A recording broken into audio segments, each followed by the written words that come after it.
लो दोस्तों, anime time में शुरू करते हैं solo leveling episode number 9। Episode के स्टार्टिंग से ही सारे हंटर्स गोब्लिन्स को मार रहे थे। गोब्लिन्स के मरने के बाद सॉन्ग जिंगू से पूछता है, तुम काफी ताकतवर हो गए हो। सॉन्ग सोचता है, पहले एक गोब्लिन्स को मारने के लिए बहुत ताकत लगानी पड़ती थी, अब इसके लिए गोब्लिन्स को मारना बहुत आसान हो गया है। फिर तासिक उन्हें आगे चलने के लिए कहता है। आगे जाते ही उनके सामने 3 गुफा आती है। तासिक बताता है, हमें 3 ग्रुप में हो जाना चाहिए क्योंकि ये तहखाने में ज्यादा खतरा नहीं लगता। जिंगू की ताकत बढ़ने की वजह से वो समझ जाता है उसे कौन सी गुफा में बॉस मिलेगा। इसीलिए जिंगू सॉन्ग को पहली गुफा में जाने के लिए कहता है और किम अपने दोस्त को लेकर बीच की गुफा में जाता है और तासिक कैदियों को लेकर लास्ट वाली गुफा में जाता है। फिर बीच वाली गुफा में किम अपने दोस्त के साथ गोब्लिन्स को मार रहा होता है। किम कहता है, इस रेड के बाद जिंगवू से माफी मांग लूंगा। मैं उस दिन अपनी फैमिली के लिए वहां से भागा था तो हिसाब तो चुकाना होगा। यहाँ तीनों कैदियों गोब्लिन्स को मार रहे थे। तासिक उनसे पूछता है, इन गोब्लिन की जगह इंसान होते तो क्या तुम उनको भी मारते? फिर हमें फ्लैशबैक दिखाया जाता है। वही आदमी तासिक को बताता है, 3 आदमियों ने उसकी बेटी की जिंदगी बर्बाद कर दी जिससे उसकी लड़की खुदकुशी कर चुकी है। अब वो आदमी बदला लेने के लिए तासिक को 300 बिलियन देता है। फिर तासिक तीनों कैदियों को कहता है, मैं बाहर जाने के बाद इंस्पेक्टर को बता दूंगा। बहुत से गोब्लिन एक साथ तीनों कैदियों पर हमला किए जिससे वो बच नहीं पाए। फिर किम और उसका दोस्त आगे बढ़ रहे होते हैं। वो देखते हैं तासिक दोनों कैदियों को मार चुका है और तीसरे को मारने जा रहा है। किम उसे रुकने के लिए कहता है, तभी तीसरे कैदियों को मारकर किम की तरफ आगे बढ़ता है। दूसरी तरफ जिंगू सोचता है, जब वो हॉस्पिटल में था तो तासिक इंस्पेक्टर के साथ पूछताछ करने के लिए आया था, कहीं उसे याद ना आ जाए। तभी चीखने की आवाज आती है। जिंगू भागते हुए रुक कर देखता है किम का दोस्त मारा जा चुका है और किम बहुत ही जख्मी हो गया है। जूही जल्दी से किम को हील करती है। हील होते ही किम को होश आता है। सॉन्ग किम को देखकर सोचता है, जिसने भी हमला किया है वो बहुत बेरहम है। जिंगवू किम से कहता है, तुमको अपनी फैमिली के लिए जिंदा रहना होगा। किम कहता है, मैं तुमसे बहुत पहले ही माफी मांगना चाहता था लेकिन ऐसा नहीं कर पाया। हो सके तो मुझे माफ कर देना जिंगू। किम वो कहकर दम तोड़ देता है। तभी तासिक छुप कर जूही पे अटैक करता है। जिंगवू तेजी से उस हमले को रोक लेता है। वो हीलर को इसलिए मारना चाहता था कि कोई भी जिंदा बच नहीं पाए। सॉन्ग कहता है, क्या तुमने ही इन सबको मारा था? तासिक कहता है, अब मेरे लिए कहानी और आसान हो गई है। मैं इंस्पेक्टर को कहूँगा ये तीनों कैदी तहखाने से भाग रहे थे। इनके सामने जो कोई आया इन्होंने उसे भी खत्म कर दिया और मैं बॉस से लड़ रहा था तो मौका देखते ही मुझ पर हमला करने की कोशिश की और इसीलिए तहखाने से मैं ही बच निकला। सॉन्ग जिंगू से कहता है, तुम इससे नहीं लड़ सकते, इसे मुझे लड़ने दो, इससे मैं लड़ता हूँ। सॉन्ग तासिक से एक लेवल कम होता है। वही जूही सॉन्ग की पावर को बढ़ा देती है। तासिक अचानक से सॉन्ग पर हमला करता है। सॉन्ग हमले को रोक कर अटैक करता है। वो अटैक से बच जाता है। जिंगू सोचता है, अगर सॉन्ग की स्पीड ज्यादा होती तो आसानी से लड़ पाते। तासिक के लगातार हमले से सॉन्ग को तलवार लग जाती है। उसी टाइम जूही सॉन्ग के जख्मों को भर देती है। तासिक वो देखकर जूही पर हमला करता है।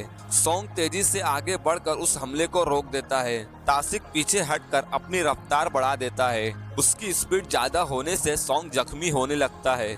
जूही सॉन्ग को जल्दी से हील करने की कोशिश करती है लेकिन उसकी पावर खत्म हो जाती है। तभी सॉन्ग चुपचाप खामोश होकर बैठा होता है। तासिक सॉन्ग के पास आकर लास्ट हमला करता ही है। तभी सॉन्ग अपनी पावर से उसे उड़ाने की कोशिश कर देता है। उस हमले के बाद तासिक फिर से बच जाता है। वो कहता है, वैसे ये चाल अच्छी थी, तलवार दिखाकर मेरा ध्यान भटकाया ताकि जादुई पावर पर ध्यान ना जाए और जैसे ही तुम्हारे पास आऊं तो एक धमाके से उड़ा दूं। बूढ़े आदमी अच्छा दिमाग लगाया, पर अब नहीं। फिर तासिक लास्ट हमला करता है। जिंगू अचानक से आकर उस हमले को रोक देता है। सॉन्ग उसे देखकर हैरान हो जाता है। तासिक जानता है एक ई रैंक वाले हंटर्स ऐसे हमले को रोक सकते हैं, लेकिन ऐसा तभी होता है जब उनकी पावर दोबारा जाग गई हो। तासिक सोचता है जब मैं हॉस्पिटल में इससे मिलने के लिए आया था तो माना मीटर में इसकी पावर 10% थी। शायद उस पुराने तहखाने के बाद हुआ होगा जिससे वो बच निकला था, लेकिन मुझे फर्क नहीं पड़ता। जिंगू कहता है, तूने उन दोनों को तड़पा तड़पा कर क्यों मारा? तू हंटर नहीं शैतान है जो किसी की मदद नहीं कर सकता। फिर हमें फ्लैशबैक दिखाया जाता है, वही आदमी जो तासिक से मदद मांगने के लिए आया था। तासिक एक बी रैंक हंटर है, उससे बड़ी बड़ी गिल्ड से बुलावा आ चुका है। तासिक उस आदमी से कहता है, मैं हंटर्स का काम कुछ पैसों के लिए नहीं करता, मुझे मॉन्स्टरों को मारने से ज्यादा इंसानों को थोड़ा थोड़ा तड़पा कर मारने में खुशी होती है। फिर अचानक से ही तासिक जिंगू पर हमला कर देता है।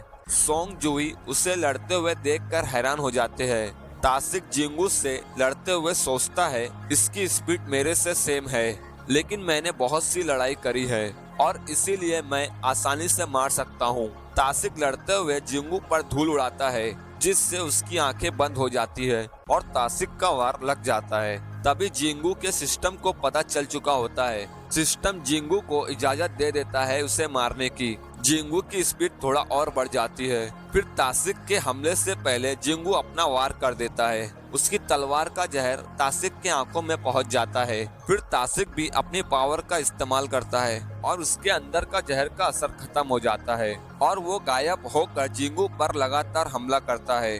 वो ऐसा गायब हो सकता है जो कोई उसे सूंघ नहीं सकता। तासिक जिंगू पर बार बार हमला कर रहा होता है। एक बार जिंगू के पैर पर लग जाता है। तासिक कहता है, ये पावर किसी हंटर के पास नहीं है, सिर्फ मैं ही हूँ इस पावर को यूज कर सकता हूँ। मैं इस पावर को यूज करता हूँ तो कोई बच नहीं पाता। फिर जिंगू अपनी फुल रिकवरी को यूज करता है। तासिक उसे देखकर परेशान हो जाता है क्योंकि वो किसी हंटर को ऐसे हिल होते हुए नहीं देखा था। सोंग जिंगू को देखकर कहता है, इसकी सिर्फ हाइट नहीं बदली बल्कि ये पूरी तरीके से बदल चुका है। तभी तासिक गायब होकर अचानक से हमला करता है। जिंगू उसके सारे अटैक को रोक देता है। तासिक कहता है, शायद मेरे ब्लड को सूंघकर ऐसा कर पा रहा है, लेकिन इसे समझ नहीं आएगा मैं कहां से हमला करूंगा। तभी जिंगू मदर उस इंटन यूज करता है और तासिक डार्क अंधेरे में कैद हो जाता है। अचानक से जिंगू की तलवार उसके सीने में लग जाती है। फिर तासिक जख्मी होकर बताता है, तुमने पूछा था ना मैं लोगों को क्यों मारता हूँ? क्योंकि हम एक शिकारी है। तुम और मैं जानलेवा हथियार बन चुके हैं, इसी वजह से मैं हार गया। लेकिन तुम्हारे पास दुश्मन को कैसे मारे वो तरीका है और अपने आप को हिल भी कर सकते हो। एक ई रैंक हंटर ऐसा नहीं कर सकता। अब मेरा टाइम पूरा हो चुका है, तो क्या अपनी पावर का राज बता सकते हो? जिंगू कहता है, तुम्हारे लिए ये काफी है समझना, मैं हर लड़ाई के बाद ताकतवर बनता जा रहा हूँ। तासिक कहता है, तुम्हारे कदम अंधेरी दुनिया में बढ़ते जा रहे हैं।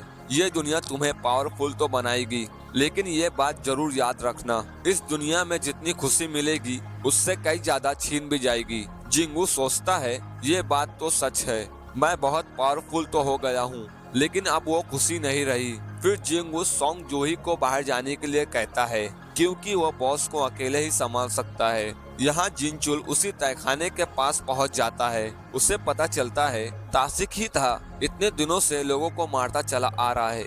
फिर जिनचुल जिंगू को देखकर हैरान होता है। जिनचुल उन सभी से माफी मांगता है। तासिक उसी के साथ काम करता था। जिनचुल सभी से कहता है, मुझे इस केस को अच्छे से समझना है, तो बताओ तासिक को किसने मारा? जिंगू सोचता है, जिन्हो के साथ मेरी डील तोड़नी पड़ेगी क्योंकि मेरा राज अब खुलने वाला है। तभी सोंग कहता है, उसे मैंने और जूही ने मिलकर मारा है। जिनचुल सोचता है, तासिक एक बी रैंक का हंटर था, उन सभी बी रैंक वालों से ताकतवर था और सारी बातें सुनने के बाद साथ चलने के लिए कहता है। जिंगू जिनचुल को देखकर सोचता है, मैंने तासिक को हरा दिया, लेकिन जिनचुल को देखकर लगता है वो एक ए रैंक का हंटर है और मैं इसके सामने नहीं टिक सकता। सोंग जिंगू से कहता है, तुम अपनी ताकत नहीं दिखाना चाहते ना? तुमने जो हम सबके लिए किया इतना तो हम कर ही सकते हैं। फिर कुछ घंटों बाद वही आदमी तासिक को जो पैसा दिया था, इंस्पेक्टर को सारी बात बता चुका होता है, जिससे सभी लोग बेगुनाह साबित हो चुके हैं। यहाँ जूही जिंगू को वही स्टोन दिखाती है और ये एपिसोड यहाँ खत्म होता है। क्या नेक्स्ट एपिसोड में जिंगू का राज खुल जाएगा? तो देखते रहना सोलो लेवलिंग, और चैनल पर नए हो तो सब्सक्राइब करना और लाइक करना। हाँ तो चलो, गुड बाय।